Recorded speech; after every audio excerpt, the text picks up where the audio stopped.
Hello, hello. Okay, hopefully you can hear me. Hopefully you don't hear Sir because he is just a chewing behind me, but I'm gonna keep him there because he's cute, right?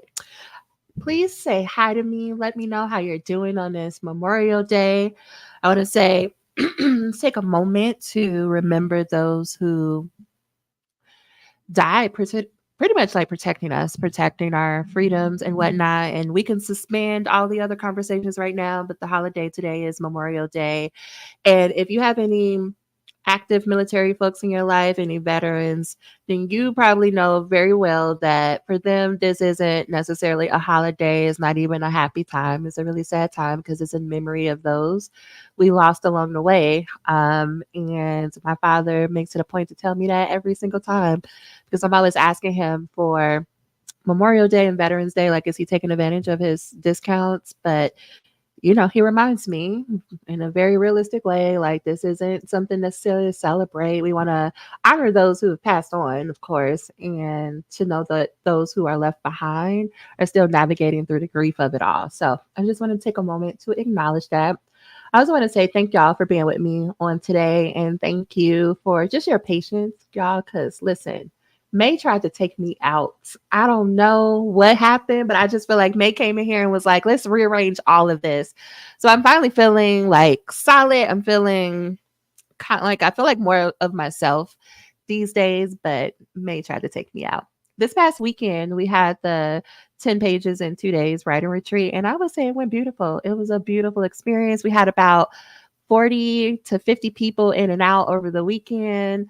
Folks were writing pages, folks got clarity, folks cried tears, folks had breakthroughs. Because if you are like you've been around me any length of time, then you know that for me, writing is more than writing. When you go to sit down and you're in front of your computer and you're trying to figure out what it is that you're going to do and what you're going to work on, you know that it's more than writing. You know that it's not as simple as show up and put words on a page. When life starts lifing, when you just don't feel like it, when you don't have the energy, it could be hard to show up. And so that is what we're going to talk about today. There's going to be a different topic, but we need to make some changes. So the person who I was going to interview, we're going to reschedule and we'll definitely bring that topic because it's an important topic. We're going to talk about like the loneliness and the disconnection that you can often feel in this process. So I was going to bring like a health medical professional, not medical, but a healthcare professional. But we'll do that later. But today I want to talk about summer goals. And of course, I have slides because I know some of y'all are like, I love to listen to you talk, girl, but I need a visual something. So we're gonna do that. I don't y'all, I'm still learning how to work my system here. All right. So I'm calling this episode Summer Goals. If you're watching on Instagram, you should definitely come join me on YouTube. It'll be a better viewing experience. But I also understand that if it's easier just to watch it on your phone on Instagram, you do that. Here are some questions I have for y'all though. What are your goals for summer? Like we are ending May. For a lot of you, this was your break time. I know for me, when it came down to it being May, I was like, finally, I'm gonna get a rest. Like it was the reprieve I had in between the spring semester and the summer semester because we had summer courses, right? And if you're not there was always summer courses. Let me not even do a caveat. And maybe if you have a break, shout out to you. But I didn't have a break. We always had summer courses. If it wasn't like a legit course, it was also dissertation hours, which is just like a course, right? And so about this time of the year, I would be like trying to say, okay, you got June and July, girl. Like, what are you gonna do? How are you gonna make it count? You got June and July to take your classes and to hit your writing goals. How are you gonna do that? And I would just assume because it's summer that I would have more time and energy to do it. But it never failed that every summer I indeed did not do the thing I thought I was going to do. So my question for you is, what are your goals for summer? Don't be me. Okay. Don't be me. And how are you going to hold yourself accountable to achieving your goals? Finishing your proposal. Hey, Shireen, I was just thinking about you. And you're going to defend in August, collect this data and prep for the job market. Danielle, I love it. You're already prepped. Okay, how are y'all gonna hold yourself accountable? And let me see if it'll let me open up the Instagram. How are you gonna hold yourself accountable? Danielle, I love it. You're already Okay, let me cut that down so I could just see who's here. Let me know because that's what I really want to talk about is how are you going to hold yourself accountable? So number one, what is your goal? Right? Shireen says, finishing the proposal, defend by August. How do you ensure that you're going to finish your proposal to be able to defend by August? What is the accountability metric? Danielle, in the same way, what does it mean? What does it mean to prep for the job market? And how are you going to hold yourself accountable to collecting your data and prepping for the job market? Alex said you're gonna make time to write each day. How much time? 20 minutes, 30 minutes, 4 hours, 10 hours. How much time are you going to write every day? And is it every single day, like Monday through Sunday? Or is it like Monday through Friday? Is it like Monday to Wednesday? These questions are important, y'all, because how will you know if you're doing a thing if you don't define it for yourself? What is this looking like? Hmm? Okay, so 10 hours a week for these interviews. Okay. I think you're going to write one at a time. So I'm going to come back. I'm going to come look at that. I like to define words because we say things, but we don't always define it. So we don't know what it means. And as someone who's always confused, like, listen, y'all, when I'm listening to like a lot of people talking, I'm like, I think they think we're having the same conversation, but I don't know what they're saying. It's not that I'm not at all trying to be rude or like malicious or anything. I just have a hard time because I'm like, people use words all the time, but they don't use them based on their real meaning. So then I spend a lot of time trying to decipher what are people talking about. So I like to define my words. I went to the Googles and Google was like, accountability means to be accountable. So then I looked up what does it mean to be accountable? Required or expected to justify actions or decisions. Subject to the obligation to report, explain, or justify something. Pretty much the too long don't read of it. To be accountable means to explain your behavior. So I have another slide. So here's some questions that you want to ask yourself as you're thinking about your goals. Who will you explain your behavior to?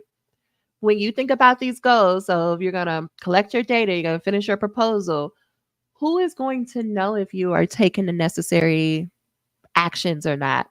Besides you, who is going to know? How will you demonstrate proof or evidence that you are doing the things necessary to achieve these goals? What happens if you actually do what you said you were going to do? What happens? What happens if you don't do what you say you were going to do? All of these questions is really getting at the core of like, what does it mean for you to be accountable to these goals? If you like me, I love coming up with a goal. I love dreaming. I love imagining, like, what could I do? What would be possible? And we need an external, let me say it again, we need an external process or person to help hold us accountable. When someone is holding us accountable, they are witnessing the ways in which we show up and we don't show up. They're witnessing all of it. So who is someone that you can ask to be an accountability partner? Or is there a particular like software or something? I like humans because we just show up differently for humans. So who is a person that you feel safe enough with? You feel like they have your best interest at heart. You feel comfortable saying to them like, hey, this is what I did this week. This is what I didn't do this week. This is what I'm gonna do next week. Because really that's the framework here of being accountable. Okay. You said, why do I know you so well? We've been doing things. Right, 10 hours a week. Focus is Saturday and Sunday, 3 hours each, 2 hours Thursday morning and 2 hours Friday morning. So Thursday, Friday, Saturday, Sunday, which would be, what is that, 6, 8, 10? Okay, Shireen, you're used to me. I want you to think about the like worst version of yourself. What I mean by that is like, think about work. Like you might have told them people, and I don't know if you're still at your job, but let's just go with this is for everybody who's watching. So think about your life. Think about all the things you're responsible for, responsible to, obligated to, all those things. And think about you have the worst week possible. Like the people at your job getting on your last nerve. Like you were about to throw the keys at them and walk out. Like they getting on your nerves so much. Think about your family. They just want everything. Everybody is sick or everybody wants to do something. And you like, listen, it's only one of me. Maybe you just got other life things happening. So think about like worst case scenario. At a worst case scenario, will you be able to show up for 10 hours a week in this on a Thursday, Friday, Saturday, Sunday? Think about that version of you. Will she be able to show up Thursday, Friday, Saturday, Sunday? What would be almost like the bare minimum for her to show up? What if this isn't about you getting all the way to the 10 hours, but you creating something where you could show up even if you're going through the worst case scenario of the week? So let me know if you have questions about that.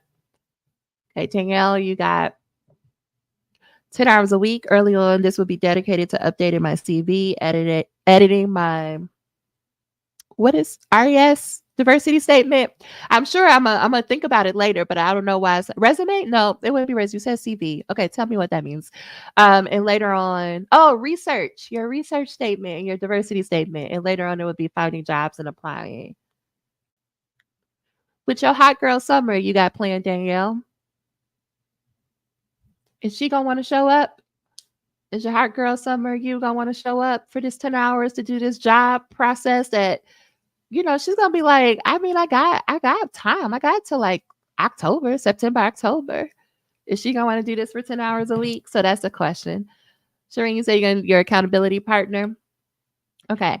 What is going to be the structure? You gave me another thing. What's going to be the structure with your accountability partner? Are y'all meeting once a week? Are y'all going to meet? Do y'all write together? What does that look like? This is helpful. Put the accountability up front so that you know what you're expected to do. This is how we create systems for ourselves, y'all. This is how we create a routine for ourselves. So thank y'all so much, though, for participating. Okay, I hope y'all are also taking notes on the Instagram. And see somebody like, to be accountable means to explain your behavior. That's Bible. That Black lit. First of all, I love your handle. Absolutely, though. 1000%. Okay. What I'm going to go through now is usually what people say to me. I got 3 main thoughts that I've been hearing a lot lately of what people say to me, and I just want to respond to them. So people will tell me, I do want to finish my dissertation. Like, I do want to finish this degree, but I don't have time. I have no time. I don't have time to write. And here are some questions that I want to throw back to you. How much time do you need to write? You ever thought about that? For you personally, if you were going to write let's say you're going to write a 4-page paper, 4 to 6-page paper, how long would it take you on average to write that? Do you know? Have you ever thought about how long it takes you to write? People love to tell me how much of a slow writer they are and that I don't understand. But when I ask them, well, how long does it take you? They'll have an answer. How do you know if you're a slow writer or not if you don't even know how long it takes you? How do you know if you're a slow writer or that you don't have the time if you don't know how much time you need? How long will it take you to complete your next milestone? So say you're someone right now, you're working on a proposal. How long do you think it would take you to write your proposal? How long do you think it would take you to write your literature review? How long do you think it would take, if I use Danielle as an example, how long do you think it would take you to write your research statement? Okay. How long do you think it would take you to update your CV? How long do we think it's going to take us to do these things? Most of the time when I'm talking to students, they're like, oh, I already figured out my schedule. And they think that the conversation stops at the schedule. The schedule, though, is just like what our intentions are. Do we know if the schedule matches the level of our goals? Have thought about that. How long, depending on, so if I go to you like Shireen, right? You say you're going to do your proposal by August. But how long do you think it will take you to write your proposal? Do you have enough time? Now, we can make anything fit the time container, but if you are making a schedule thinking like, oh, that should cover it, but you are not more intentional about like, what exactly do I think I'm going to get done? What's my end point? What's my goal? The schedule won't matter as much. So that is the question I have for y'all. Where's your time going instead of writing? For those of you who are like, I know how much time I need, I know how much it would take me, but I genuinely don't have the time. Where is your time going instead? And I am asking this as like neutral middle of the road as possible. Where's your time going? And do you like where it's going? Because you may say to me, well, work is just really busy right now, and all my free time has to go to work. Or I'm a caregiver and all my extra time goes to being a caregiver. Right. Those reasons, you might be like, yeah, that's where I'm at in life. But that's good to know so that when that like anxiety voice, that critical voice starts to be like, you should be writing. Why are you being so lazy? You can respond back like, because right now, this person needs my attention. Right now, work needs my attention. I will get back to the dissertation at this date. When you can speak back to your anxiety and your critical voice and the shame and the guilt, when you can talk back to it in that direct way, it helps to like they get quiet and quieter and quieter because you have a plan. We just need a plan. We don't need to ignore the voices. We just need to talk back to them. We just need a plan. Okay. Let me see. What do we have over here? You already started editing your CV. Playing in Florida. Tin Cans in the Sky are my favorite writing spot. Is this like a coffee shop? Tell me more. Takes me 2 hours to write a shitty statement, 2 hours to edit and send it to a friend for review. Right. So then now you can plan backwards. 2 hours to address edits and then should be good to go. Yes. And the reason why Danielle knows all of this is because she courageously meets with me every week. The private client, and I ask her these questions over and over, so she's not really thrown off, which is why she's able to give me such answers. I am someone who will help you establish a routine that works for you. This is not about a cookie cutter thing where you just do what I'm telling you to do. No, we figure out what works for you based on what your goals are, based on how it is that you naturally show up and work, and where you are in this season of life. Because what might have worked for you last September might not be working for you going into June. But you might be using the same routines and processes thinking like, oh, it's just me. I need to get it together. No, it could be that's just where you are in life. You just need to collect more data around what is it that you need. In Qual Scholars, we collect a lot of data. It doesn't take a lot of time, but we're collecting data to see what is working and what's not working. Okay, Alex, you said social media. That's real. Okay, I'm gonna tell them myself just so that you don't feel alone. Right. You know how the phones they track how long you've been on apps and whatnot. I'm going to tell the truth of that. I've been in like the double digit hours for the past few weeks on my phone. Like we talking like 15, 16 hours. But to be fair, I sleep watching YouTube. Like the YouTube is on. So I feel like that counts. But I do spend a lot of time on as of late, I've been on a lot of social media. So I just want you to know you're not alone, okay? And you can still be productive and be on the social media. Okay, my time has been taken by distractions. Come on, you give a face in this picture, by the way. Okay, my time has been taken by distractions, mainly social media. I don't like that because I know it's my own doing. You know what I tell myself? I just am like, listen, it's a part of my process. It's a part of my process to go on TikTok because that's where I've been. I can't even do Instagram these days. I've been on TikTok. I can't even do YouTube. I don't even know who I am. I've been on TikTok. And I just been like, it's a part of my work process. I'm like, I do a task and then I reward myself with like 10 or 20 minutes of TikTok. And then I go back to another task. And that's just been working. Maybe you should try it, Crystal. You might just need to use it. And Alex, like you might just need to use it as a reward. Oh, a tin can is an airplane. Nope.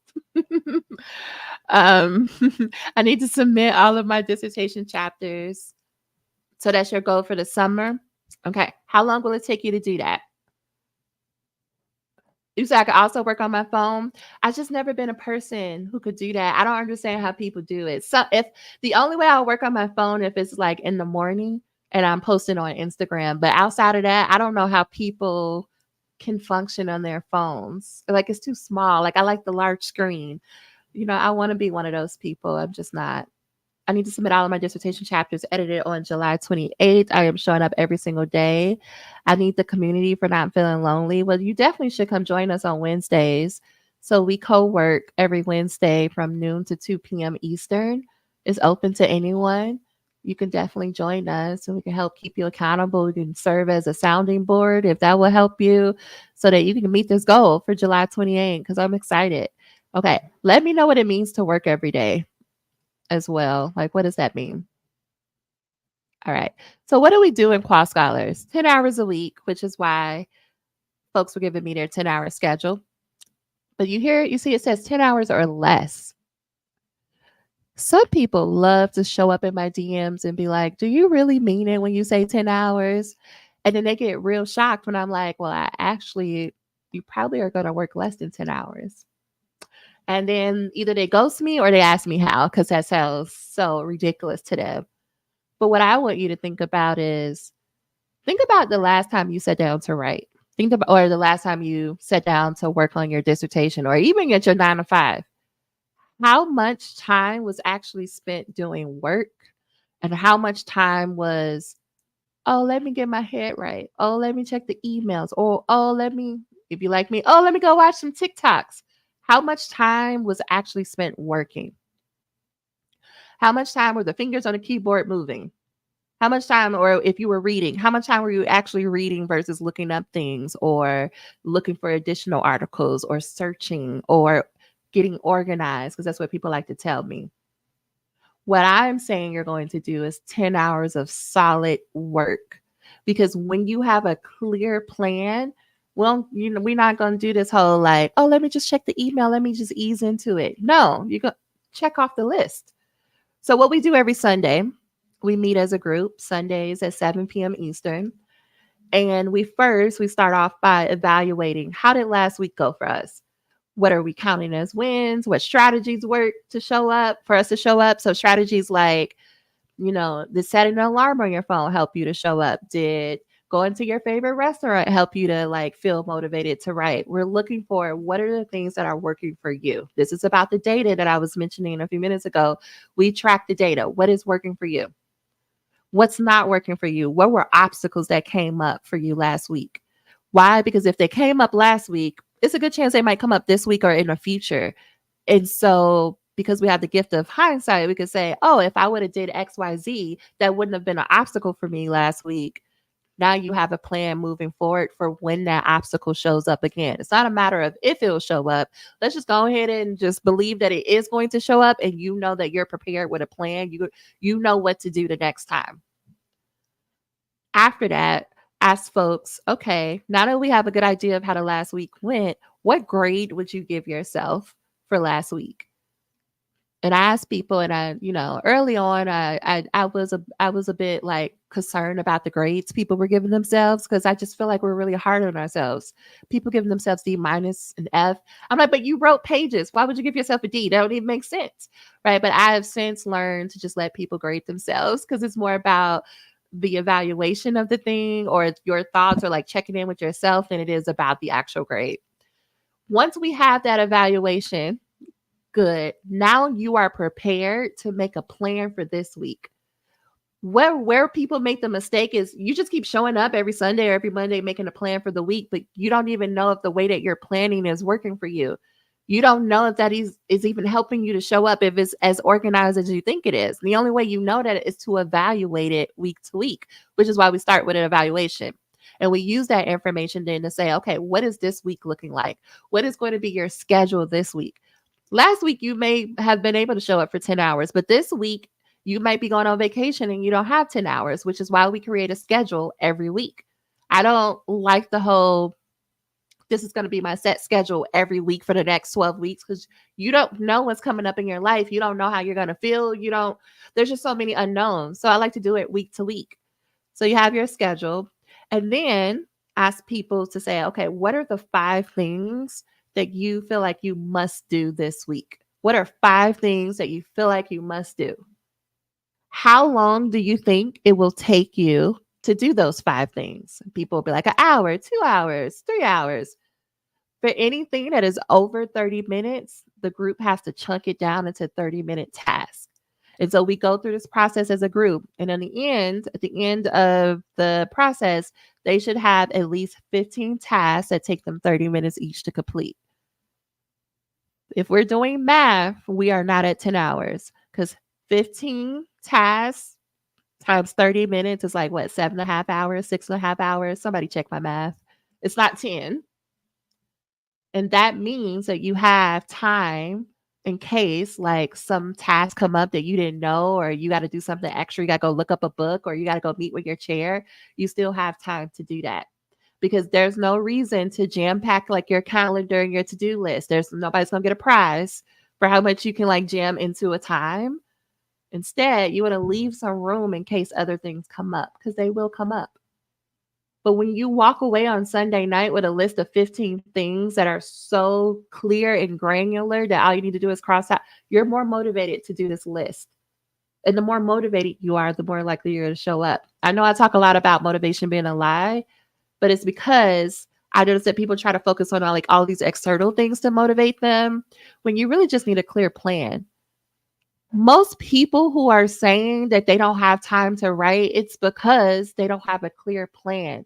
They're saying things to themselves of like, I got to work on my proposal. I got to organize my literature review. But you on a Thursday, who's going to show up to write, who's so tired, who's over the week, you don't have the mental capacity to figure out what it means to work on your literature review or to work on your proposal. So instead, when you pick up a plan that's like, oh, you just do these tasks, you write 3 paragraphs about your theoretical framework, send an email to your chair to schedule a meeting with them. When you are working with tasks like that, it's so much easier to jump up, get to work, and get going. Okay, I'm gonna move on. I think y'all got it. I think I talked about this enough. Um, Oh, I see. You're saying I can record myself on the phone. I do, which I need to like clean up my storage, Danielle, because I've been journaling on my phone. And these have been like 90-minute journaling sessions of me just talking to myself. It's been helpful, but I just need to clean up my storage. Journaling is so much better than answering emails. It sure is. It helps you clean your brain out. You know what? I'll take your C. Okay. I'm going to take your C. I'm going to take your C. Because you know what? C's get degrees. That's what I tell people. C's get degrees. Journaling or ranting? No, I don't know. No, I would say it's more journaling, because I'm really just trying to figure out either a situation that went on during the day, or just trying to get clear about how I'm feeling in the moment. So I do ask myself questions. Like the same way I ask y'all questions, I ask myself questions and I answer them. I have a whole conversation with myself, because sometimes you got to do that. You give yourself an A triple plus. No, those are 4 pluses. I love it. Preparing for a defense. Yeah, Danielle is preparing for her defense, and she did a run through with a committee member, your chair. It went well. Okay, here's the second thing that I hear from people. It's so hard to keep myself on track without getting distracted. I get distracted all the time. So here are some questions to ask yourself. Do you know how to complete your next milestone? So, do you know how to complete that proposal? Do you know how to complete your literature review? Do you know how to do the thing you want to do? Whatever your goal is, do you know how to do it? If someone was to come to you and they were like, tell me the step-by-step process of how to do this thing, could you tell them? Can you tell me the step-by-step process of writing a literature review? Can you tell me the step-by-step process of analyzing your data? If you can, then that means you don't know how to do it. And that's not a bad thing. That's a good thing, because now we know where to focus our attention. Most of the time where I find where people have a hard time keeping themselves on track with anything is because you don't know what to do. But you might feel like, well, I should know what to do. So if we take the dissertation, for instance, you may be like, well, I took all my classes and I took my research classes. I should know how to do the thing. But if you've never done it before, how would you know how to do it? If someone hasn't given you a checklist of things, how would you know what's expected of you? I get that there might be faculty and instructors telling you, like, go figure it out. That's the whole point of being a student. But what I'm asking you, at some point, someone has to help you. There has to be some guidance somewhere, because how do you know how to do a thing you've never done? And why are you being so hard on yourself for not knowing how to do something you've never done before? That was for somebody. I don't know who, but it was for somebody. Do you have a process or a routine that helps you to start even when you don't feel like it? So, if I was to ask you, How do you brush your teeth every morning? Or like, what is your routine when you go into the bathroom in the morning to get ready for class or work? If we were watching you on camera and we watched you over a series of days or weeks, I'm sure you are doing things in the same way with probably some slight variations, but you're following the same order of steps. And you don't even have to think about getting up in the morning, like for most of us, okay? Because if you know spicy, you probably are thinking a lot about getting, you got to like talk yourself, but that's your routine. You got to like hype yourself up to get out the bed. You got to hype yourself to go into the bathroom and do the shower and all of that. But it's still a part of your routine. It's still something you probably do every single time. Where I find is people getting distracted is because they don't have a routine. They don't have a process. You're just winging the writing process. You might think loosely, oh, I just need to read. And then after I read, then I'll know what to say and then I can write. But what I'm asking you to do is get more granular. How do you read an article and how do you know what to highlight? How do you know what notes to make? How do you know how to take the highlighted portions and make it into something that you put on a page, like in terms of your writing? How do you do that? That's what I mean. Do you have a process of routine? You might be like, I haven't thought about it that deeply before. If you like your favorite writers, your favorite researchers, they all have a routine, they all have a process because there are going to be so many days and times where you just don't feel like it. You just don't got it. Like in the same way, like there's just sometimes I just don't want to get dressed, but it's the routine that helps me to get dressed because I'm like, just follow the steps. In the same way, writing can be a routine. There could be a process to writing. So you could just follow the steps inside of, and I know I'm getting ahead of myself, but I give folks a checklist of just follow the checklist. Now they might not still follow the checklist, but that usually means there's an emotional thing happening. For right now, the conversation is, do you have a step-by-step process? The third thing I want to ask you is, have you asked for direct and immediate support from others? What I mean, have you went to your chair, your homegirl, your writing group, and you said, hey, I'm trying to figure out my problem statement. Can someone help me write this problem statement? Or can someone explain to me how or the purpose of a problem statement? That is you asking for direct and immediate support from others. Or you send an email to your chair. Hey, I know you gave me this article and I read it like 3 times, but I don't understand this part or this part. Can you help explain it to me? Or, hey, chair, you gave me these edits and you said this and I thought it meant this, but that's not what you meant. Can you explain more by what you meant by this? That's what I mean by being direct and immediate. You are most likely getting distracted because you are avoiding having these types of conversations. And or you don't know how to get started. You don't know how to do the thing. And so it's just easier to go do the laundry or to clean the dishes or scroll TikTok. Right. So what do we do? Uh-oh.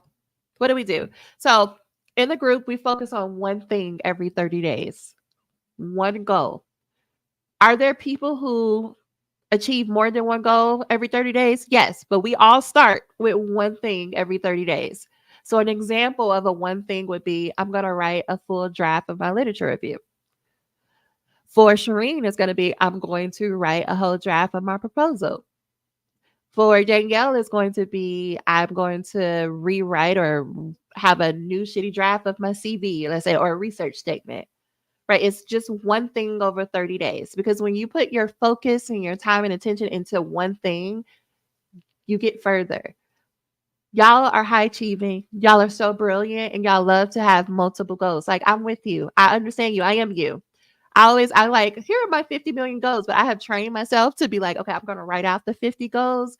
But the next time it's time to work, I'm just going to pick one. I'm going to choose one. And it's that one thing then that I'm going to make a plan for. So that whole process that I was explaining about on Sunday, and we do the weekly plan, where it's, what do you need? What are 5 things that you're going to do this week to get you closer to finishing that one goal? So every week we are just focused on that one thing. You would be shocked by how much you're able to get done when you just focus on one thing at a time. I know your brain will tell you, no, I'm really good at multitasking. If I do multiple things, I'll be good to go. You're setting yourself up to be overwhelmed and to get nothing done. When you focus on one thing, tell yourself, if let me do this one thing. If I get done in the next 7 days or the next 14 days, I can move on to the next. But right now, my attention is going to be on this one thing. So we evaluate the progress every week to see how close. A question I ask people is, what is the percentage of how much you have completed your one thing? We do that on Sundays. So you know, oh, I'm making this progress, or I need to adjust my goal, or oh, I probably need to add another goal. I'm almost done with this one. It's the consistent feedback that keeps you accountable. And we're doing this in a group, and you're doing it with other people. And folks can share their answers in the chat, or they can keep it to themselves. But it's just the fact of showing up to the call is keeping them accountable. You can do this with yourself, or you can do this with an accountability partner. You can have a writing group, and you and a couple of friends or cohort members can say, every Sunday, every morning, we're going to meet, or Monday morning, we're going to meet. And we're just going to ask ourselves, how did last week go? We're going to ask what went well, what didn't go so well, and what our focus is for the next week. Just by doing this, if you went outside and just talked to a tree every Sunday, you will get further because it's about the accountability. And if you focus on the one thing, if you went to the tree outside and you were like, this is what I did this week, you would go further. The other thing that students do inside the group is they meet with their chair at least once a month to submit something. Think about it. If you scheduled a meeting with your chair every month, your brain will naturally be like, we should show up with something. We shouldn't go to this meeting with nothing. And so you will show up with something, especially if you keep the meeting on the books. We could talk about in the DMs if we need to, if you have a special chair situation. But for most of you, you just simply need to go meet with your chair and it will keep you accountable. Your chair doesn't have to give you feedback. They don't even have to know all of your plans. They don't have to approve your plan. But by you scheduling a meeting with them will help you stay accountable. Even if you just talk to them about, I don't know, Baby Reindeer or something on Netflix. You don't even have to talk about the dissertation. It's just the act of meeting with them will keep you on track. Let me know. Do y'all have questions? How we feeling? What we doing? I'm describing you. I need to create a process to help me. Problem is, I don't know where to start. Wait, Crystal, did you tell me? Okay, where are you in the process, Crystal? You can tell me, and I'll have to put it up here if you don't want me to. But where are you currently in the dissertation process? Let me know. Okay. And while she does that, or they do that, I will talk about the third thing I hear. Oh, let me look at the Instagram. Hey, Danielle, this is Thought. Be productive, and being on social has helped me so much. I use social media as a reward all the time. Julia, you signing up?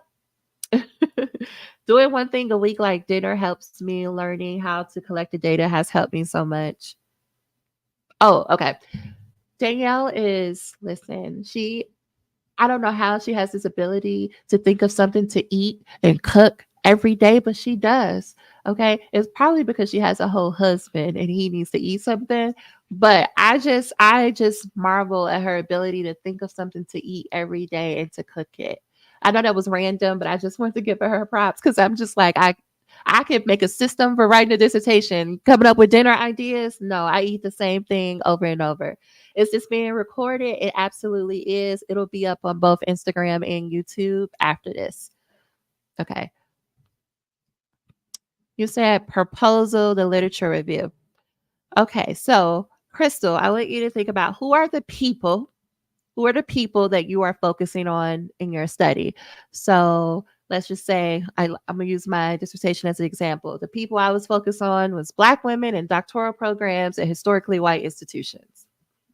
Right? So who are the people you're focused on? What is the problem that they are having that you want to focus on in your study? What problem are they having? So if I use my example about the Black women, they're having overall the problem is retention and graduation rates are not moving. They're not moving, not the way, not at the pace as of enrollment rates, right? So that's the problem. Like Black women are enrolling at high rates in doc programs, but are not finishing. I thinking that it has something to do with connection and feeling like they belong to the program. So that's what I'm going to explore about a problem. So we got the people. What is the problem they're having? And where are they having the problem? So what environment are they having the problem in? Well, for me, and my example is historically white institutions and doctoral programs. That's where they're having the problem. Once I have those three things, that's a clear topic. Right. So that means we are at a clear topic. We got people, we got a problem, we got an environment. Once you are clear on that, so you said Black women in undergraduate engineering programs at a PWI in the South. Once you tell me the problem, lack of sense of belonging in their programs. What I want you to do, I want you to take a deep breath, grab if you have any like comfort items like a blanket. You need to set the mood. I'm a set the mood type of person. You need to put some candles on, you need to put some music on, you need your headphones, whatever you need to write. And I'm going to say is put your phone on do not disturb, open up a document. And if you had to write a 6-page paper about Black undergraduate women in engineering programs at PWIs and feeling like they're the only, or they not feel like they're the only, or they don't feel like they belong, or whatnot. If you had to just write a paper about what does that look like, what is that experience like, how does that impact their ability to be successful at like academically successful, what would you say? You cannot look up anything, you cannot read anything, you just have to use what you know up here. I am challenging you to just open up a document and just write. Do it for 20, 25 minutes. And if you do that, let me know what happens. For the folks who I give this challenge to and they show up, they are shocked by how much they know, number one. But number two, how many words go on the page. And then number three, how that starts to look like a literature review. Most of you have been reading about your topic for years. If I was to ask you verbally, Crystal, like if we were in like person, and because I'm asking you these questions and you've been able to answer them, what does it look like? You probably could word vomit to me. I'm asking you to word vomit on the page. Do that for 20, 25 minutes. Try to get to 4 to 6 pages. Take a break. Take the day. Go to sleep. Go do something else. Come back. And at that next session, or if you want to keep going, feel free. At that next session, you're going to edit. You're still not going to read anything. We're not reading. We're not looking up anything. You're going to edit that shitty draft that you just, because that's a shitty draft. You're going to edit it. You're going to pretend like you got 20 minutes before this assignment is due and you have to turn it in and you have to get a passing grade because you're not doing too well in this class. That's what we're going to pretend. So you don't have time to go look up anything or to review anything. You're just going to edit what you wrote on the page. Throughout this writing and editing process, your brain is going to say to you, this is stupid. You don't even know if you're doing this right. You need to go look up this word. Like you need to go look up these things. Like you need to read to get started. That is just your brain trying to get you to stop doing something that it thinks is dangerous. Our brains, when we are doing something that is new or not familiar, our brain automatically think we're going to die. Okay. I know that might seem dramatic, but your brain thinks, I don't know them. Call it. And because it perceives your writing as a threat, it will try to give you every thought, every emotion, every urge to go do something other than write or doing what I'm asking you to do, which is a free write. If you can give it time, if you can sit down long enough and let the 25 minutes go without going to read or go look up anything, if you can just sit there and write, eventually your brain will get on board. It just needs some time to catch up with, oh, we're writing and it's safe. Nothing's going to happen. We can write. So you'll keep going. The same thing will happen when you start to edit because you're going to be looking at all the words. And at first you will be like, oh, I did a lot. I wrote a lot.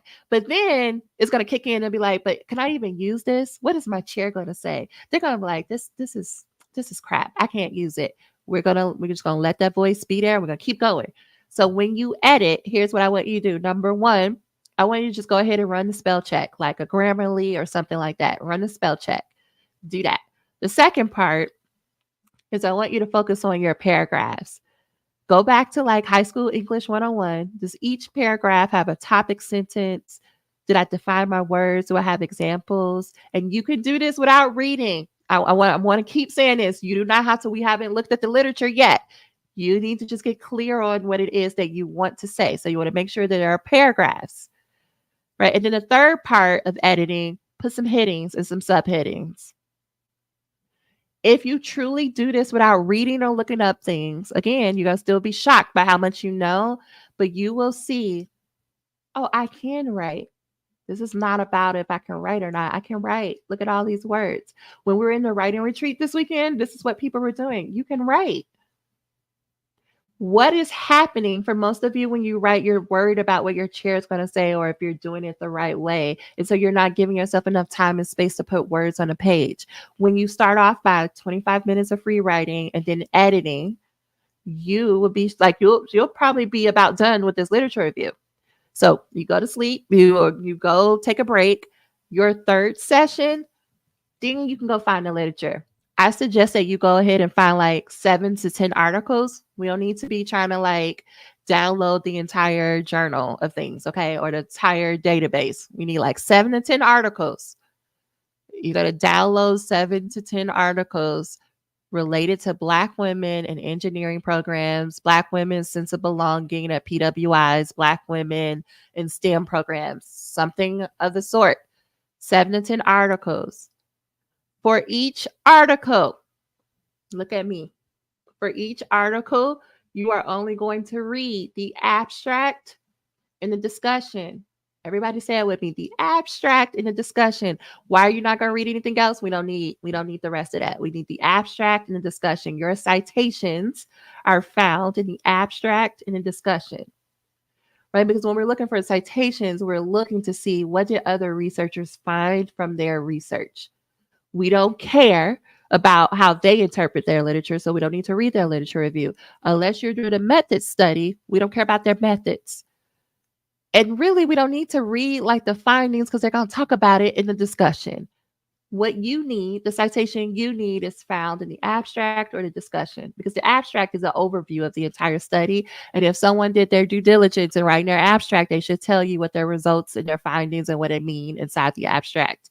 But you got to read that to see, does this article even relate to what I wrote? And you know how you will know if it's usable because you wrote the paper already.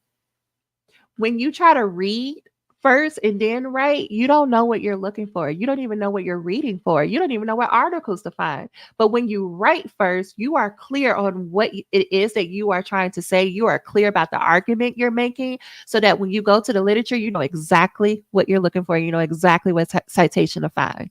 What I am talking to you about is a process. I'm sure there's people who keyboard warriors who go want to fight me underneath this video and whatnot. I'm giving you a process that works with how you work. You're going to free write, you're going to edit, and then you're going to find the literature. You're only going to read the abstract and the discussion, and you're going to fill in the citations. If you can do those 3 steps, you will have a completed literature review. Let me know how that goes, or let me know if you have questions about that. Danielle wrote exams, proposal doing this. I had other clients write proposal. I'm thinking about Jaria, who will be on next week. Did her same like Danielle, finished her exams and has written her literature review and her methods. 30 days. Because we're focusing on one thing at a time and we're following the process, the writing routine. Okay, you start writing once this ends. Is there a way to update you? Yes, if you can, I'll put my email in here. If you'll email it to me, because for accountability, since that's the theme of our conversation today, I would love to be able to see it. If you're open to it, I'll give you feedback on it as well. Okay. How do I move this? All right, y'all. Y'all done got me going, but this is good. It's good. Okay. So I'm so overwhelmed. Did I talk about this? Yes. I'm so overwhelmed and I have no idea where to begin. When people tell me they're overwhelmed, my brain automatically goes to, why are you doing this? Here's my question to y'all. Why would you put yourself through this process? Why would you put yourself through the stress of this process? Why do you want to be a doctor? Like, no, this is the time for the real reason. This is the time where you dig deep and you got to find petty reasons, frivolous reasons, material reasons. This is where we need those type of reasons. This is not, oh, because I want to help people. That's cute. Okay, that is cute. And I'm not saying you don't want to help people. I'm just saying you wanting to help people is not going to get you up on a Tuesday when you don't feel like writing. So what's going to be the thing that gets you up? Right. I need you to find a petty one because mine was like, I just want to prove them wrong because they told me they made a mistake of letting me into this program and I'm about to show them. You're not about to make me quit. Absolutely not. If your reason is you just spent too much money and time, you got to do it. If that feels convicting enough to you, then use that. If the reason is because I want that person from that school, that workplace, that whatever to call me doctor, that's your reason. But you need a reason. We need a real reason. Okay. To get your lick back. Yes. Right, Dr. Winston? Get my lick back. Because that story, you need to come on here so we can have a conversation. I'm gonna email you so we can schedule something because the people need to be reminded of your story because it's a beautiful story. Okay. What would happen if you decided to walk away? This is one of my favorite questions to ask people. I was just having a coaching session with somebody a couple of hours ago, and I asked her, what would happen? What would your 85-year-old self say if you quit today? What's the worst case scenario of you quitting? Have some of y'all like played out this scenario? What happens if you quit? How do you think you will feel? Like, how do you think you will feel immediately? How do you think you will feel in a year? How do you think you will feel 20 years from now? What is the worst case scenario? Because for a lot of you, you don't even want this degree. You don't even want to use it. Like you're not going to use. You have no plans to be an academic. You have no plans to even talk about this topic ever again. So my question is, what would happen if you just decided not to finish it? Go past those voices that are like, I'm not a quitter. I finish everything I start. Well, come on, high achiever, move past that. We need to give our doubt and our uncertainty, we need to give it space to be. We don't often allow those emotions the space that they need. They are there for a reason. You are anxious for a reason. You are overwhelmed, you're confused, you're tired, you're burnt out for a reason. What are the reasons? If you are so busy trying to tell yourself, oh, it'll be okay, I just need to get over it, you don't give it enough space to know what are the reasons. Okay, in your Cardi voice, what was the reason? What's the reason? Play it out. What would it mean? Like you would get your time back. You get to sleep in. You won't ever have to worry about like reading and writing somebody's paper. You can go get, I used to be like, I could go get me a job at Mercedes Benz and be somebody's DEI coordinator. That probably wouldn't have worked out now because considering how they just like cutting jobs left and right. But that's in 2015 and 2016. I was like, that's looking real good though. I could go to Trader Joe's. I just ask people about their weekends. I just got to stock the shelves. I don't have to make any decisions. That's where I went. It is good to let this play out because it'll let you know if you're choosing on purpose to be a doctor. It'll kick in of like, why am I even going down this road? Like, I want to be doctor because of this, this, and this. It will remind you of your why. You're overwhelmed because you just don't remember. You're not anchored to this process anymore. Part of you thinks that it's not possible for you anymore. So when you reconnect back to your why, it grounds you. And from this place of being grounded, then you can figure out what to do. So what we do in the group is we journal. Danielle mentioned this earlier. We journal about the stories we tell ourselves. We spend a lot of time talking about what story are you telling yourself? We all got stories. It's how the human brain works. We tell ourselves stories. We think they're facts, but they are stories. A story sounds like, I mentioned this earlier, I'm a slow writer. I don't know what to do. Nobody's here to help me. I don't have the support. And stories, they can be true, but oftentimes they're not factual. Truth and facts are not the same thing. It may feel true, but the question is it true? Your feelings are valid, but is it factual? What's the worst that could happen? No matter what, what's the worst could happen? We always answer the question, and they hate when I ask them this, but it's important because most of the time, so let me give you an example. Let's see. Let's say Danielle was like, I don't know, Dr. Lay, I just don't think it's possible to do this proposal. I'm like, well, yeah, what if it's not possible? What if you just over here wasting your time? What if it's not possible? What does that mean about you? Right. And then it forces the brain to respond. Or let's say Shireen is like, I don't know if I'm going to make it to August. Okay, what if you don't make it to August? Why wouldn't you make it to August? What would happen for you not to make it to August? What would happen if August comes and she doesn't have the proposal? Go beyond the fear, go beyond the doubt. What's going to happen? What's the worst case scenario? Because when you force your brain to think past the fear and the doubt, what you will find most of the time, I'm over here tripping. I just made that up. That wasn't even real because you probably won't have an answer. Or like Shireen may say something like, well, if I don't do it, and I don't know if this is the case, but go with me. She may be like, well, I might not be able to do it in August, but maybe I could do it in September. Yup. If Danielle was like, yeah, I don't know if I'll be able to finish, but I guess I'll just have more time. Yeah.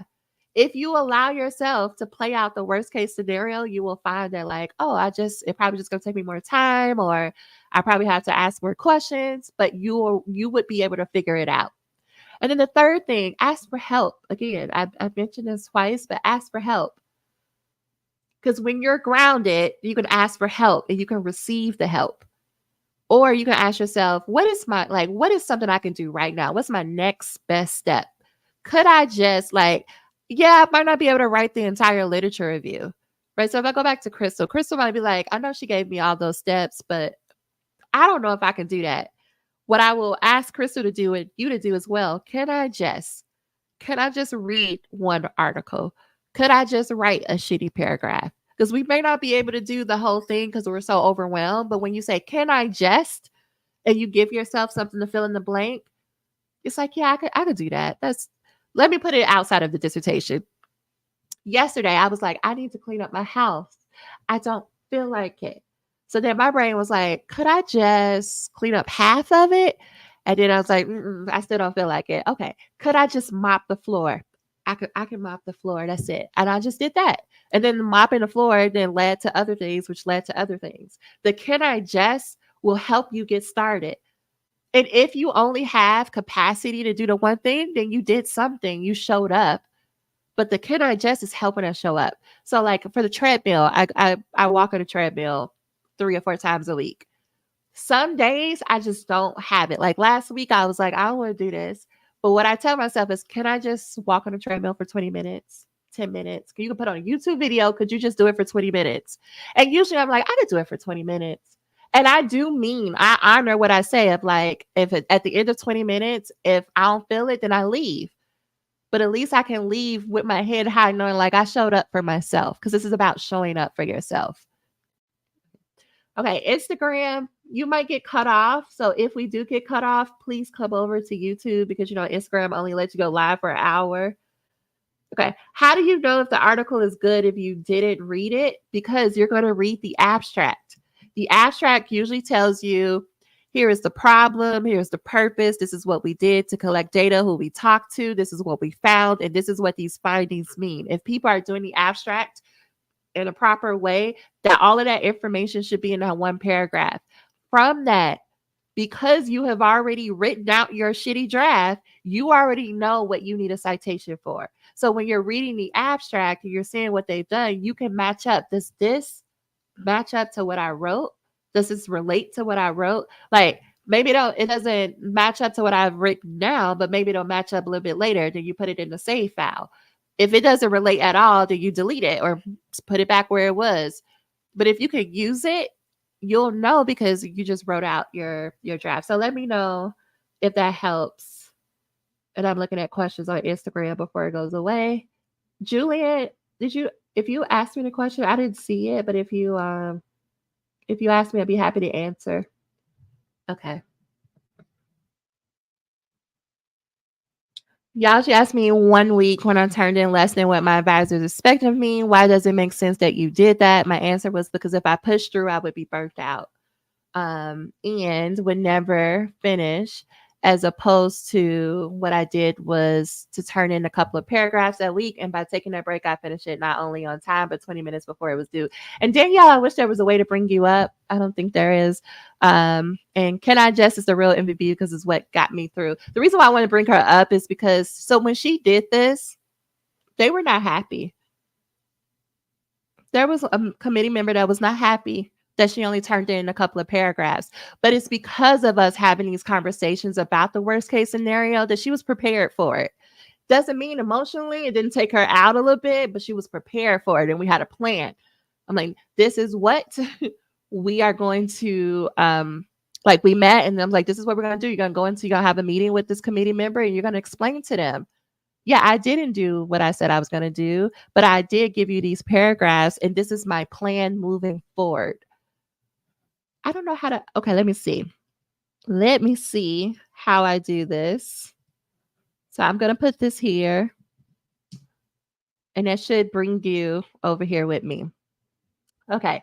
But yeah, like that committee member was hot, but Danielle was able to advocate for herself because we talked through the worst case scenario.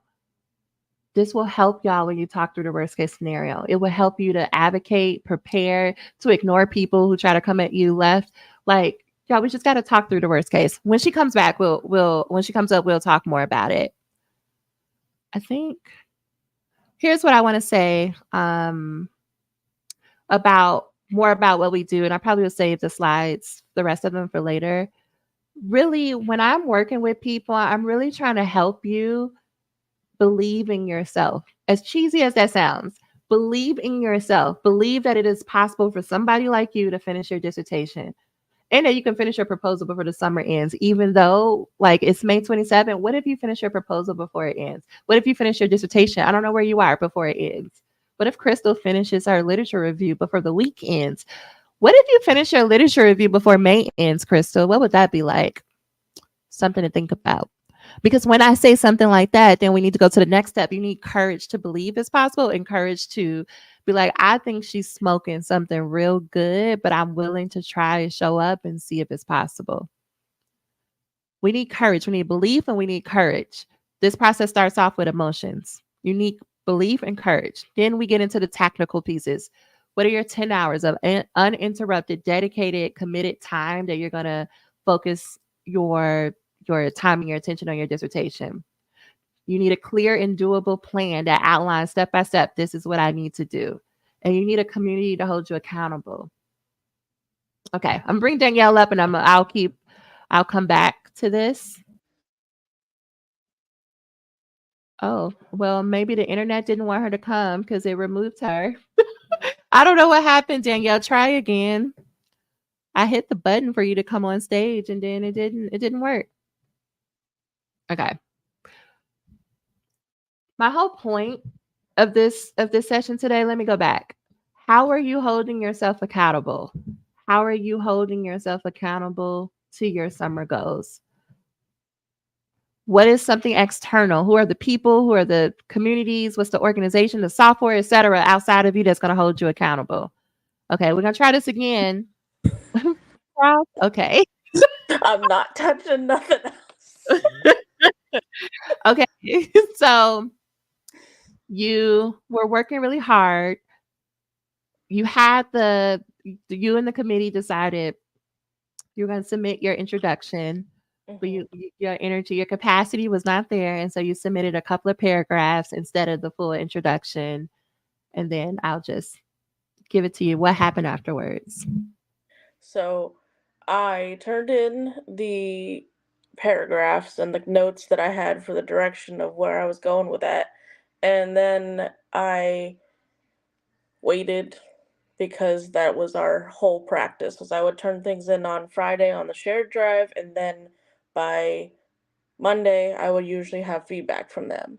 But instead of the normal feedback that I got, I woke up to an email on Monday morning where I my standing in the program was questioned for the second time this semester, saying that this was not um, work that was what they expected from a third year, second semester PhD student, and that they wanted to talk to me about my travel schedule because if this was going to be the product of me traveling, then they wanted to talk to me about it. And I sent off an email that essentially said, the traveling that was happening was I was going to Florida to pick up my grandmother and bring her back to be with me for a few weeks. So this was a familial obligation, not leisure travel or leisure travel, depending on how you say it. Now my Canadian colleagues have got me saying leisure, but that's beside the point. Um, and that I was in agreement that the couple of paragraphs does not make an intro, but that was what my capacity was for that week, so I turned it in. And in response to that email, I got called into the principal's office, more or less. The second member of my committee, who is the self appointed deadline enforcer, asked me to come to her office. And in that meeting, she started off with an attitude by saying, that wasn't a complete introduction. Do you think it was? And you need to start telling me now what it is that you have to say for yourself. And my response to that was, I agree with you. It's not a completed introduction, but that was what I had in terms of capacity. But by next week, you'll have the introduction like you wanted. And she then proceeded to get even more attitude with me and yell at me literally for the next hour and a half about my choices that I had made. And I'm not gonna lie to y'all, I was taken out. Like, I was full on snot nose crying, but I was giving her the one word answers when she was talking to me because that's all I could do because I did not have any more emotional capacity to do anything other than just give her the one word answers. And I honestly think it was pissing her off that I was not accepting the shame that she was trying to project onto me because she was trying to make me feel some type of way about turning in those two paragraphs and to feel guilty about it. But in the back of my mind, I knew that I was showing up for myself by submitting those two paragraphs like I did. It wasn't that I didn't turn anything in, because if I just said nothing, we would be in the same spot, right? She would think that I was being lazy or whatever, and then at that point that I was also not communicating with her.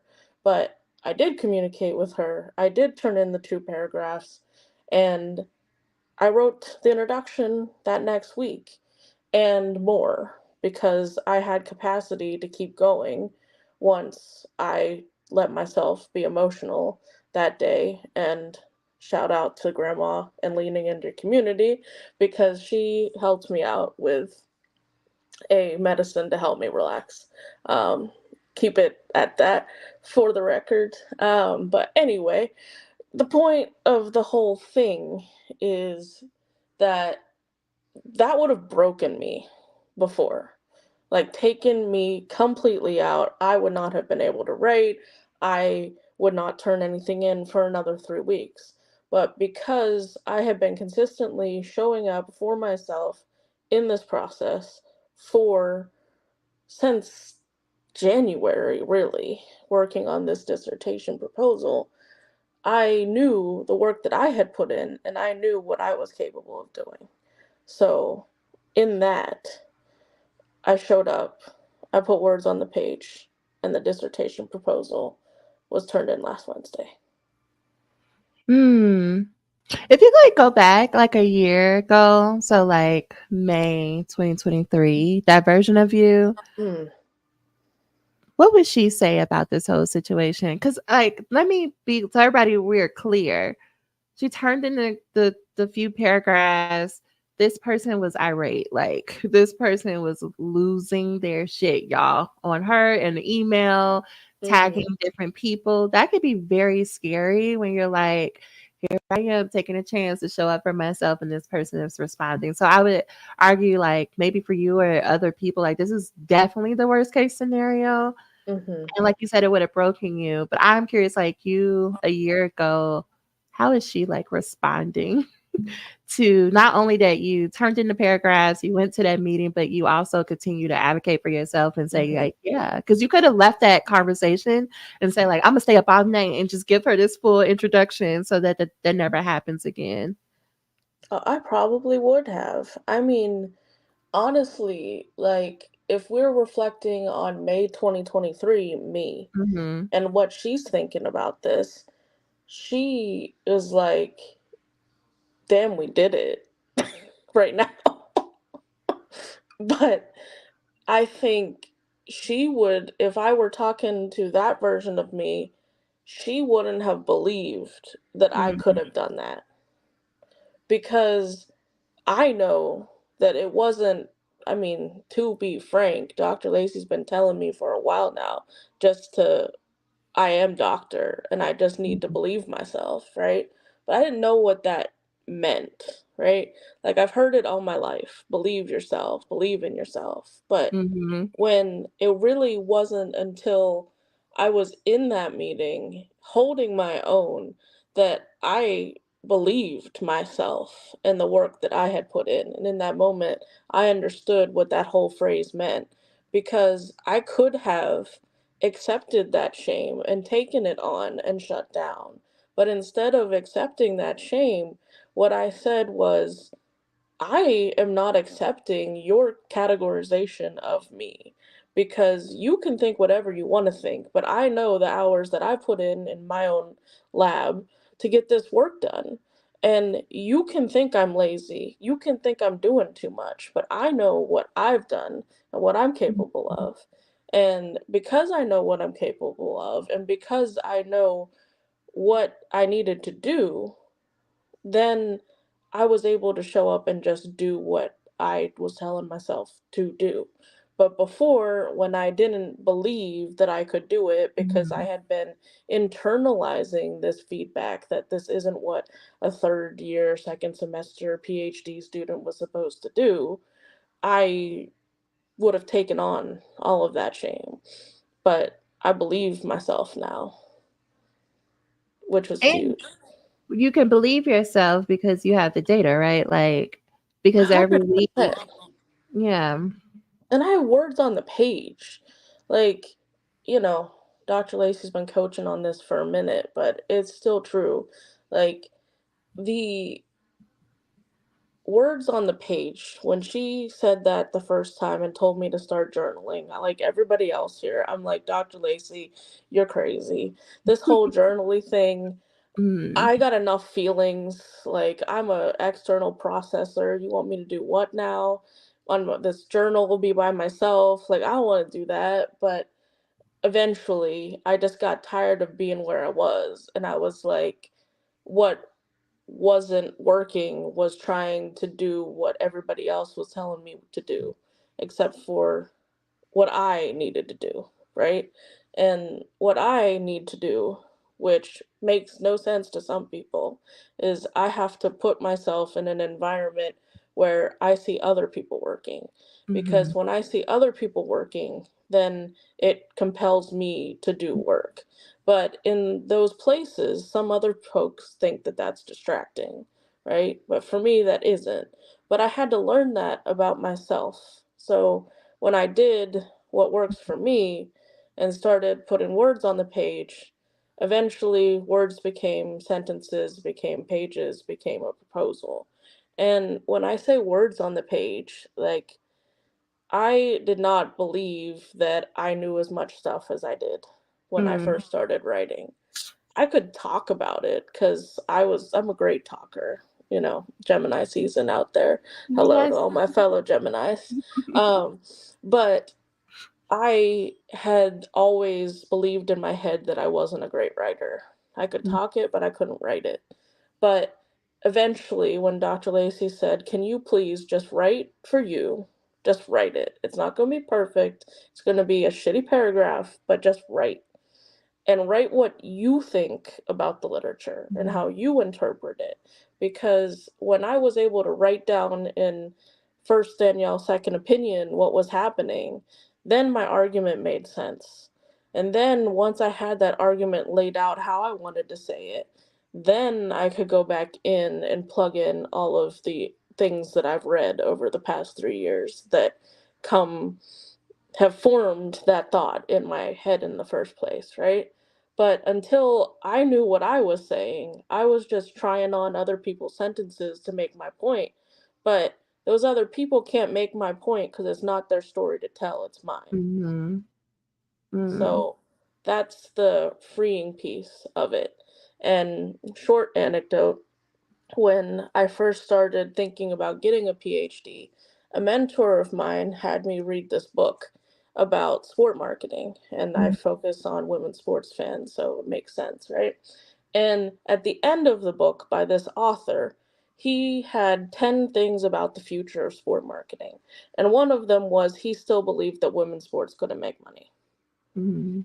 And I was like, Dr. Harrison is my mentor who made me read that book. I was like, that line right there just pissed me all the way off.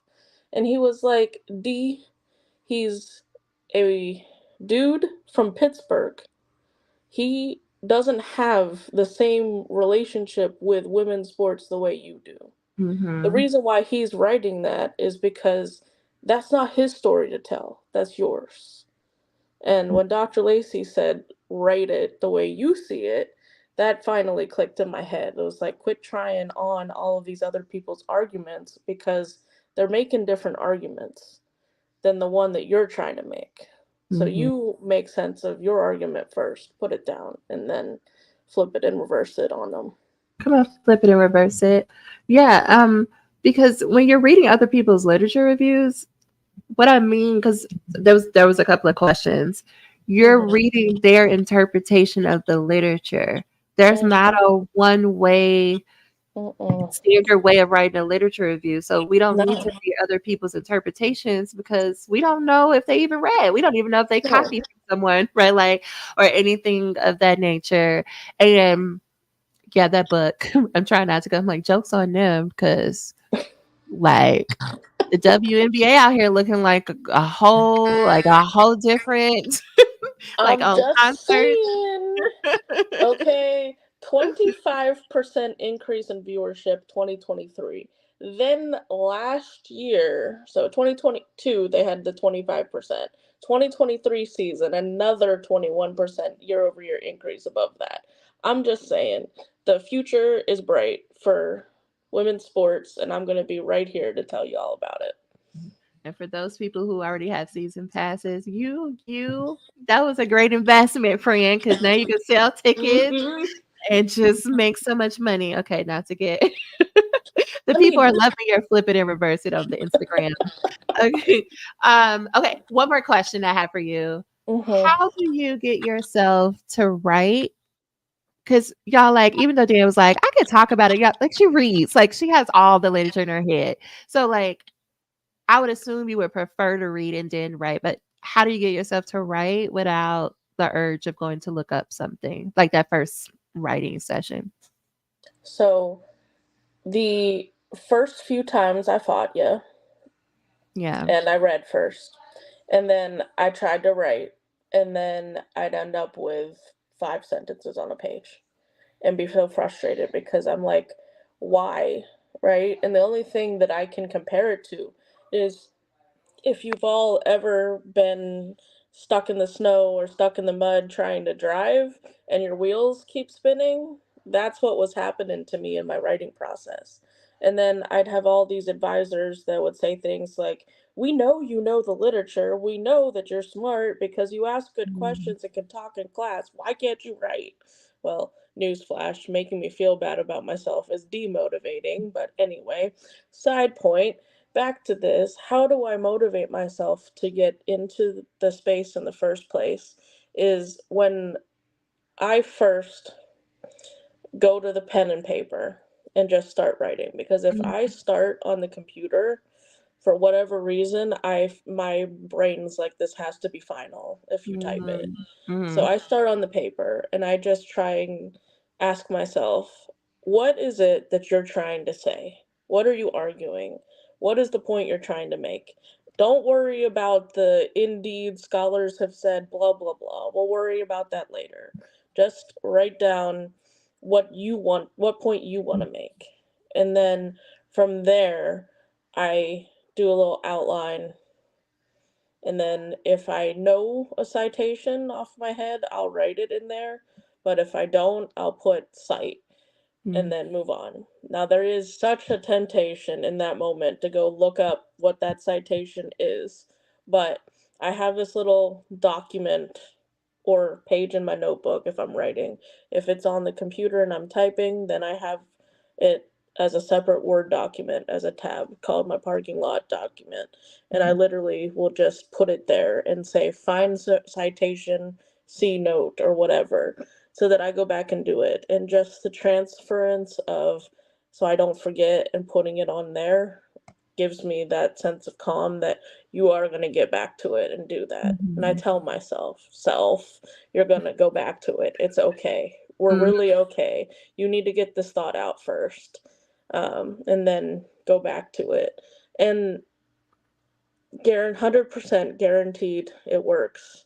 Like, just putting it down in my own words, and I could show you all the notebooks with all my scribbles on it yeah. that have then become words in the dissertation itself. Because I tried to read a bunch of stuff first and then borrow people's sentences and cite them and quote them or whatever. But then when you read it back afterwards, you're like, Mhm. what are you even saying, bro? Like, stop. Like, Yeah. just say what you wanted to say, because 100% your thoughts come from somewhere, right? And you and your interpretation is what we want to know. Mm, So if you put those words down and then put the person's citation next to it, you're giving them credit. I mean, there was a moment there where I was writing a lot of researchers have found, researchers have suggested, whatever. And Dr. Lacey was like, okay, first time you write it that way, fine. But when you go back, just erase researchers have suggested, just mhm, gone. mhm. And there's the point that you wanted to make, and leave that in there. Because I was having all sorts of like, it's anthropomorphism if we say research suggests. And she's like, girl, you're giving them credit by putting their name in the citation Yeah. after it. It's okay. It's really okay. He has to do a lot of that with me, but you know. I mean, listen, I can do a lot of that with myself. Like I like out loud will say, "You do not need to go look that up. Put it on the paper and move on." Now I don't know Mhm, about the rest of the people. I gotta talk to myself out loud because sometimes I'm like, "Girl, just keep moving. Put it in the parking lot. mhm, You move." So I appreciate that. And yeah, this process is about you learning to trust yourself because you're going to be the expert, right? When it comes to women's sport, when it comes to women's sport business marketing, they're going to come find you.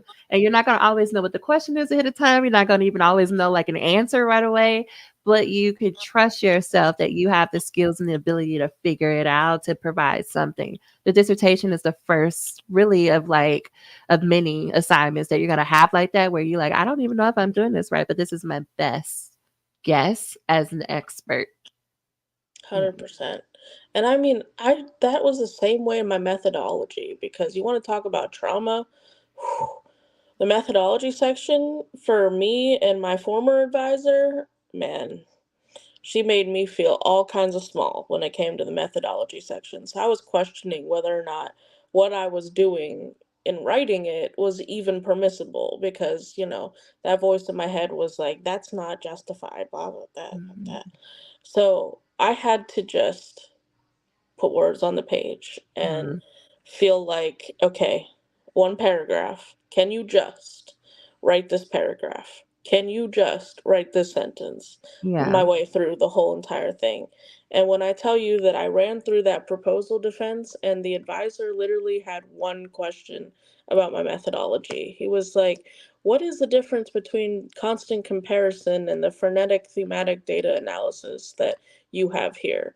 And I was like, oh, I do know the answer to that. And, getting into the weeds Mhm. here, but the difference is constant comparison is rooted in a grounded theory methodology. And because I wasn't doing grounded theory, it doesn't make sense to use that methodology. So I'm using this one instead because it still has roots in that iterative process like grounded methodology has, but I can use this one outside of grounded methodology. grounded theory methodology.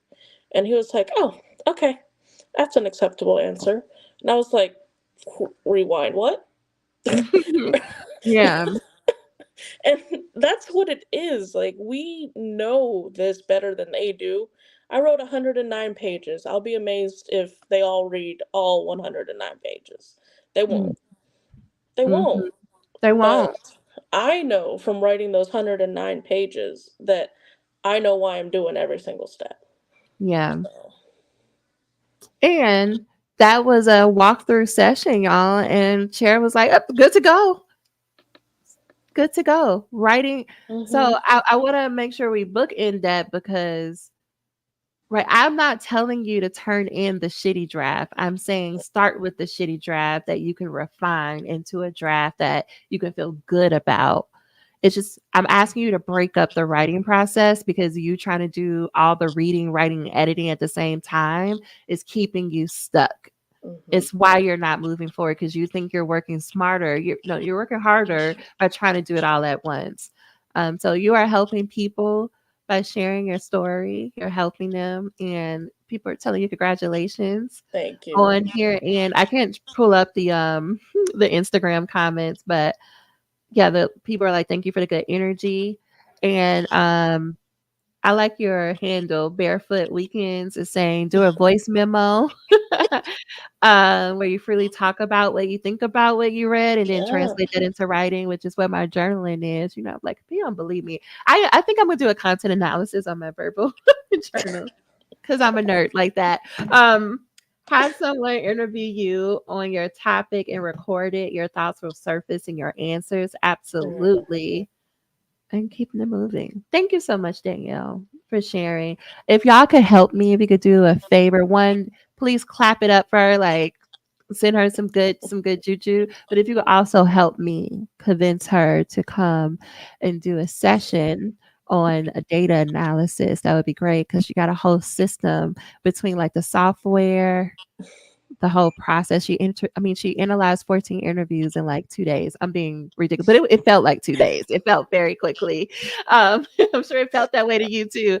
But y'all, if y'all could, if you can help me do some wink, wink, cough, cough, and tell her come do some, help us do analysis, it'd be great. Yeah, the hearts are happening on Instagram, so I feel like that means yes. I mean, now that you're calling me out in front of all these people. Jupiter went into this is a slight astrology moment. Jupiter, the planet of expansion and optimism and just good energy for the most part, has went into Gemini on the 25th. That means for everyone has words. Gemini love words. They love communicating, they love learning, they love meeting people. So that means we're going to hear a lot of people talk. Like I've already noticed in myself talking so much. I'm like, girl, stop talking. But that's the energy. We're all going to just be chatterboxes. And you're going to see more people with podcast mics like this. You're going to see more people on the internet saying a bunch of things. They're going to be loud and wrong for most of them, but they're going to be talking. So I'm just hoping, oh, look at that. Come on, Alex. Thank you for being a great team player over here. Oh wait, it didn't come. It didn't stay. Come on. Words of affirmation are my love language, so I appreciate y'all. You might just get me, Dr. Lacey, but scholar basics, drinking the water here. I'm working on it. Okay. Well, Unsponsored ad. thank you. I'm gonna do the rest of these slides, and then I'll let Yes, people go back to their holiday. But thank you so much for coming on. of course. Okay. Where and people y'all can follow her. She's in the chat and she's on the Instagram. Okay. Really quickly, y'all, right? So we left off. This is not where we left off. I just want to tell you really quick that if you've been liking what you've been hearing, like you're like, I need this in my life, you have two options. You got two options of how you can join us. The main option is coming inside of the Institute. The Institute is a membership that helps you to learn how to structure this dissertation process because I described it earlier as like it's almost as if someone took the training wheels off and was like, "Go ahead, bye-bye." And they didn't tell you what to do. So, first we get down to you need a structure in this process. The second thing is like I was saying earlier, help you to create systems and processes that help you to show up and take action. And the third thing is to have for real support. In no way am I trying to take the place of your chair. That's not even my role. I look at my role as I'm a translator. You have all these people who are helping you through your academic program. You have your chair, you have your committee, you have other faculty, you have administrators, and they might be all telling you different things, but you may not understand fully what they're asking you to do. That's my specialty. I break things down in very simple, just everyday, using everyday language so you can finish this in 12 months or less by working 10 hours a week. Right now, our schedule looks like Sunday and Thursday, 7 to 9 Eastern. On Sunday, we do planning. You get organized for the week. On Thursday, I teach you a part of how to write the dissertation. Currently, for the month of May, we have been working on the methods chapter. So that has looked like me showing up on Thursday and giving people a list of questions like I did today. And if you can respond to the question and you put your responses in a paragraph, you would write your methods chapter. When I say that is how simple I'm making it, you answer the question and the answer is what you will write on the page. So people are leaving every week with sections of their methods chapter written. In June, we're going to go to the literature review. So we're going to do the 30-day literature review challenge again as a group. And in July, we'll do introduction and edits, and folks will have a completed proposal in 90 days. So that's what we've been doing on Thursdays. Wednesdays, some of you join us. We write on Wednesdays. It's an open co-working session. So that should say 12 to 2. And then Fridays is office hours, is where I just come and I'm answering questions or helping people. Like I'm just being a sounding board. Last Friday, it was a co-working session. We were there for a couple of hours and I got a lot of things done that I've been putting off. It's been great. We do this. How you will finish your dissertation in 12 months or less is following 3 rules. We got 3 rules we follow. Number 1, Danielle mentioned it. We follow the scholar basics. It's just how we take care of ourselves. It's just a list of 5 items that we strive to do every day in an effort to take care of ourselves. Drink your water, go lay down somewhere for 7 hours, move your body, like move it for at least 10 minutes a day, journal for at least 10 minutes a day, and write a shitty paragraph every day. These 5 items should take you less than an hour to complete.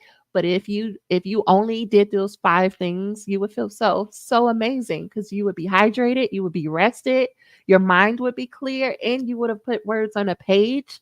And I'm missing something, but it helps you. We also have a portal. Kajabi is what we use if you're curious, but it's a whole portal. I've been doing this for 7 years at this point. So there's 7 years of trainings and worksheets and writing guides, like how to write each chapter. So if you're not in the methods chapter or the literature review chapter, you're on a findings chapter, there's a whole training and a whole step-by-step process for you to do that on the Kajabi. Like there's so much there because I get beside myself and I start creating things. You could get lost in the portal alone. Like I've had people sign up for the membership and finish their dissertation just by being on the portal, which I think is really funny because I'm like, hey, I would like to talk to you. They're like, girl, I don't need to talk to you. I'm writing. And like I said, every 30 days we focus on one chapter or one milestone or one goal, and that is how we keep it moving. So you can either join the Institute, and that is $150 a month, or you can join us. I am piloting a small group. So I used to take private clients where I would work with students one-on-one. I am no longer accepting one-on-one clients. I am now working with small groups of about 4 to 6 people. And what we do is we're going to meet over a 6-week period. Every week, I'm going to be in your face. What you doing? Why are you doing that? What you should be doing. Let's make a plan. Let's talk through it. Because when you're meeting with me every week, you can't hide. Listen, I'm so good at hiding that I know all the tricks. So I know when you're trying to hide, you can't hide. And this is 6 weeks. 6 weeks. I'm asking you to show up, have a little bit of tough conversation. You'll also get access to the entire institute. But for 6 weeks, it's us in a small group and you will finish. So who's that? Crystal? Like Crystal would finish her in 6 weeks. I would challenge Crystal to finish her literature review. And I would possibly start drafting out the introduction chapter. For like Shireen, for instance, it's like, how do we get this proposal done in 6 weeks? Because you're going to need the rest of the time of July to edit it and turn it in to be prepared for August. Right. So to give you an idea, and the small groups it's $500 for the 6 weeks because it's piloted. The price will change. Look at me in my face. The price will change. So if you're someone who's like, oh no, I can't do it right now, friend, You want to get into this round because next round is not going to be 500 a month. I got Afterpay. You can use Google Pay. You can use your regular card or whatnot. But when you click the link, and if you're on YouTube, the link should be in the description box for you. If you're on Instagram, the link is in the bio, right? So all you need to do is click it. Okay, this is what's included in the Institute. Like I was saying, we have lessons, so we have detailed video workshops. We have, listen, these guides. I remember when I first started creating these guides because I was like, what did I need as a student? I needed somebody to tell me step by step what to do. So that's what I created. Weekly planning, we do it on Sunday. 4 calls a week. You don't have to come to all 4 calls. The reason why there's 4 calls a week is to meet different schedules and try to accommodate as many people as possible. Do we have people who come to all 4 calls? We do. Do we have people who only come to 1 or none? Yep. It's about getting what you need. Okay. In the community, I will fight anybody to say they have a better doctoral community. You don't. You don't have a more supportive, like brilliant, highly resourced, because y'all be coming out with these resources. They be coming out with resources. I'm like, where do you get that from? But you won't find a better community. And even if you think you're someone and like, I don't need community, you want this community. You do. What I ask people to do is just show up on the call. I ask you to show up as yourself.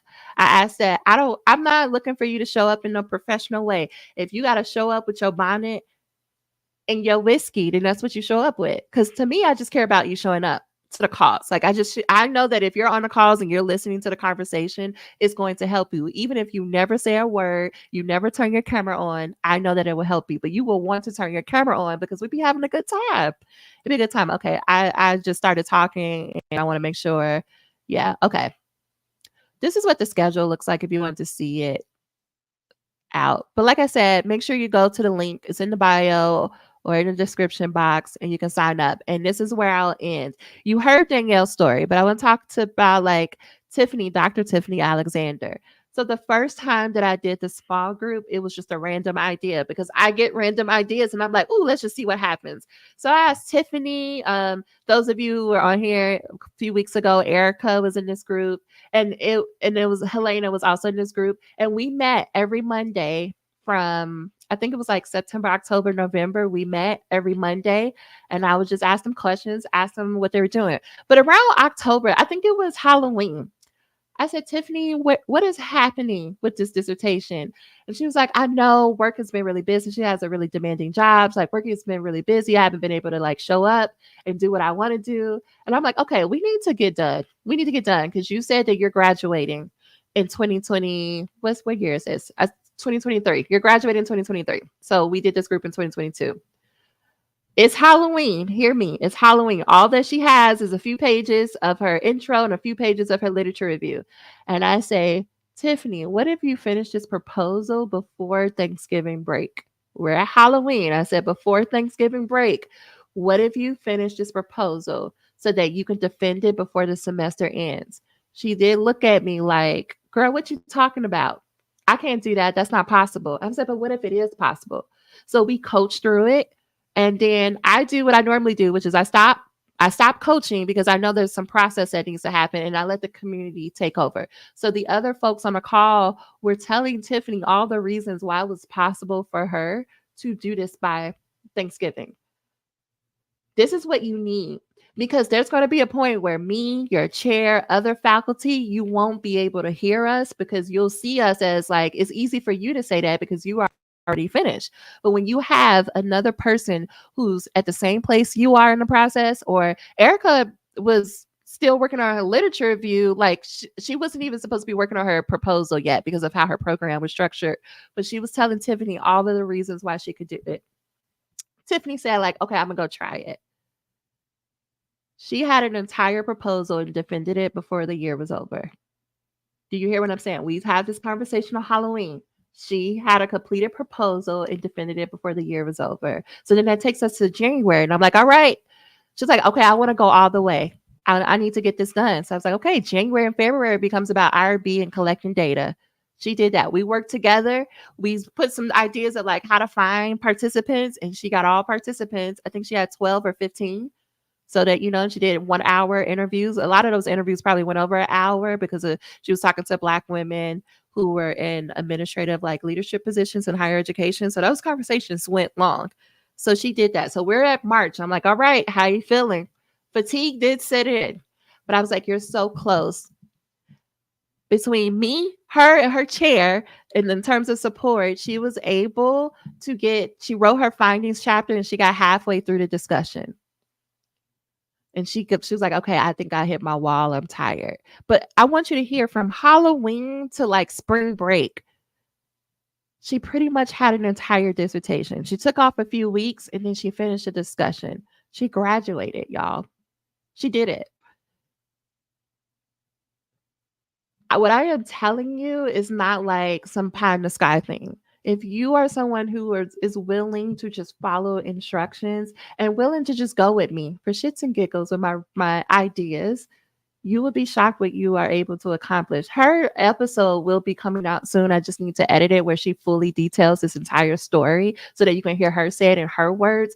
But y'all, 6 months. 6 months. Imagine you finishing your dissertation in 6 months. Imagine finishing it in 12 months. Because some of you, you're not in a rush. But for those of you who are like, I got to get done, what if it's possible for you? Tiffany is one of the many stories that I have.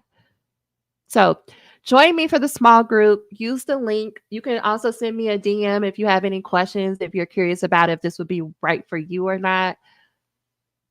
But join us, okay? All right, y'all. I've been talking to y'all almost 2 hours, and I guess Instagram must have updated because people are it's still going. I want to say thank you so much. Oh, thank you. Yeah, she did walk across the stage. I probably got my gear switched up, but yeah, she did. And she looks so good, child. She looks so good. Right after she finished her dissertation, she went on a trip. And I was like, did you just sleep the whole time? She did. She went to Jamaica. It was a good time. Okay. That's going to end it for us today. Let me know any takeaways that you have. And I'll be back next week. Next week, I am interviewing Jaria, who is a private client who I was talking about earlier, who did her exams and her literature review in 30 days.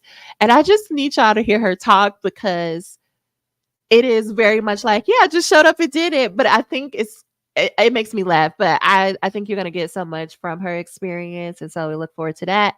Have an amazing week, y'all. Hopefully, I'll see you in the Institute or on a Wednesday writing call, or maybe you're going to join the small groups. But either way, I'll see y'all around. I hope y'all have a good night. Bye, y'all.